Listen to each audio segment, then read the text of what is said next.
Alam mo ba na pwede kang kumita kahit hindi ka lagi online? Kung may small business ka at napapagod ka na sa pag-reply, pag-post, at pag-update araw-araw, good news, pwede mo itong i-automate. Sa video na ito, tuturuan kita kung paano mag-automate ng small business sa social media para makatipid ka sa oras at mas lumaki ang kita mo. Ano ang social media automation?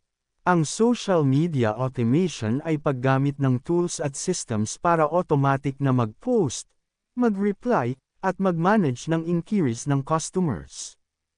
Ibig sabihin, kahit busy ka sa trabaho, delivery, o ibang gawain, tuloy pa rin ang takbo ng business mo online. Bakit mahalaga ang automation sa small business? Narito ang benefits. Nakakatipid sa oras. Mas mabilis ang reply sa customer. Consistent ang posting. Mas professional tingnan ang brand.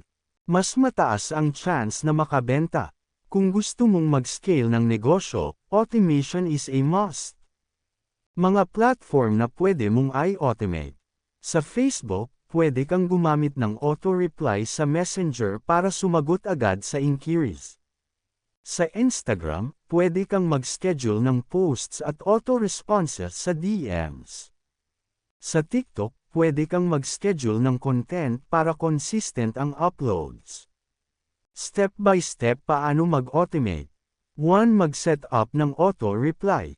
Maghanda ng template answers tulad ng price list, how to order, delivery details, para hindi ka paulit-ulit sumasagot. 2. Mag-schedule ng posts. Mag-plan ng content weekly, tips, promos, testimonials, at i-schedule na para automatic lalabas. 3. Gumamit ng chatbot. Pwede kang gumamit ng simple chatbot para sagutin ang common questions at i-guide ang customer sa pag-order. 4. Mag-set ng order form. Google Form o order link para automatic ang pag-collect ng orders. Pro tips para mas effective. Mag-reply pa rin personally sa serious buyers, automation is support, hindi kapalit ng connection. I-update ang auto-replies kapag may bagong promo o price change. Gumawa ng content calendar para organized ang posting. Kung gusto mong mas gamaan ang pag-manage ng negosyo at mas dumami ang sales, simulan mo na ang pag-automate ngayon. Kung may natutunan ka, don't forget mag-like, comment, at subscribe para sa mas marami pang negosyo at income tips. Kita tayo sa next video.